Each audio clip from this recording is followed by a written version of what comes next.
I be honest for a second? The Seahawks destroyed in Super Bowl 48. But before the game, I doubted them a little bit.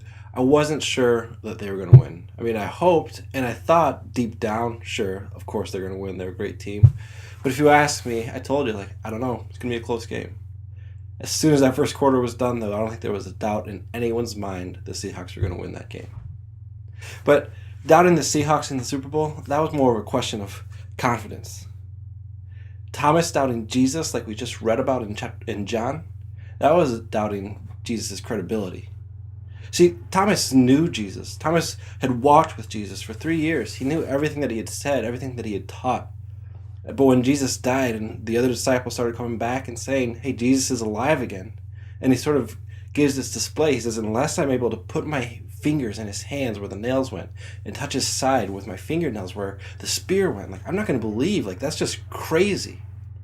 But it was so much more than just not believing a dead guy could come back from life. I mean, who would believe that? This was someone who had heard Jesus say, this is going to happen and I'm going to come back. And he believed everything else that Jesus had said, but he lacked the faith to believe that. He doubted. Think about that on a pure relationship status.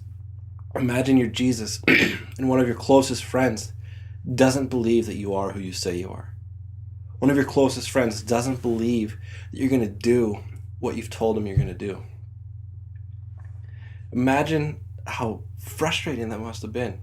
You can almost see Jesus coming in at the end of John chapter 20 and being like, look, give me your finger. I'm alive. I am real. Like, believe me. Believe everything I've said.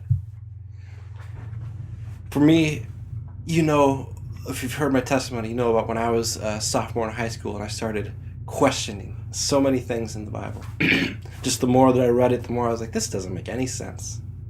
I'm very fortunate that I had a youth pastor who I was able to go to with my questions, who I was able to go tell him, look, Aaron, I don't really believe there's a God right now. And rather than just being like, hey, idiot, like, believe, like, here's a Bible, like, what's wrong with you? You're a pastor's son. He was like, all right, well, what can we do to help you believe? And so we spent months just going through the Bible, where he never told me this is the answer, but he was there to help guide me along the way. He never just did all the work for me, but he helped me figure it out on my own. And that's what we need to do. When Jesus says to Thomas, he says, look, you're believing because you saw, but blessed are those who believe without the sight, who never see these things and they believe. Doubting can be a good thing or a bad thing. If it leads to us, like me, going through the Bible more, seeking the truth, seeking the answers, then doubt is a great thing. But if doubt leads to us just casting off, it can be a destructive thing. I've heard it said that faith and our beliefs are like a castle. That we all have our walls, we have our turrets. Just picture a castle over in Ireland. Picture the spires up top and just how big it is. And that's our faith and belief system. Where we know, all right, you go up to this wall and like, that's what I believe about this. And you go over here, like your beliefs just fit nicely into this castle. And doubt comes kind of like a wrecking ball and just destroys that. It explodes the walls.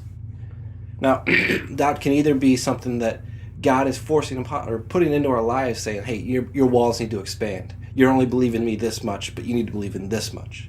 And doubt can help us to expanding our walls of belief, not in a bad way, but in the way that God wants us to.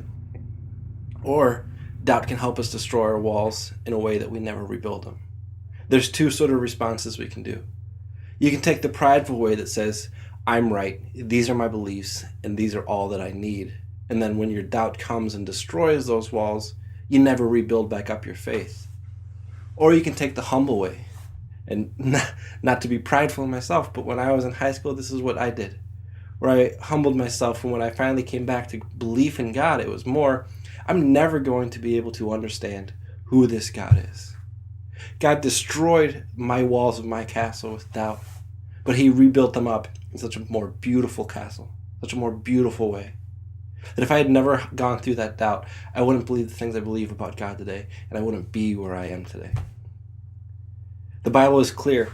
Don't doubt. But doubt is not always a bad thing. Don't doubt for the sake of doubt. Don't doubt and then never rebuild back up. Believe in God because he's trustworthy.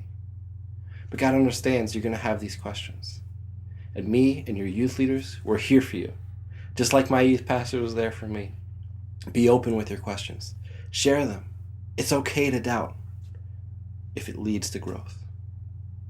So that's my prayer for you, that you be humble, that you be willing to say, all right, God, here's a doubt. Let's explode these walls and see what happens.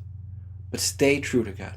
Even if you don't fully believe him, even if you don't fully trust what he's saying, if you have a doubt about that, use it to grow closer to God. Give it as a challenge. Say, God, here I am. Do what you want. I hope you enjoy the rest of this small group time, and I hope that you see that doubt can be good or bad. It's all up to you.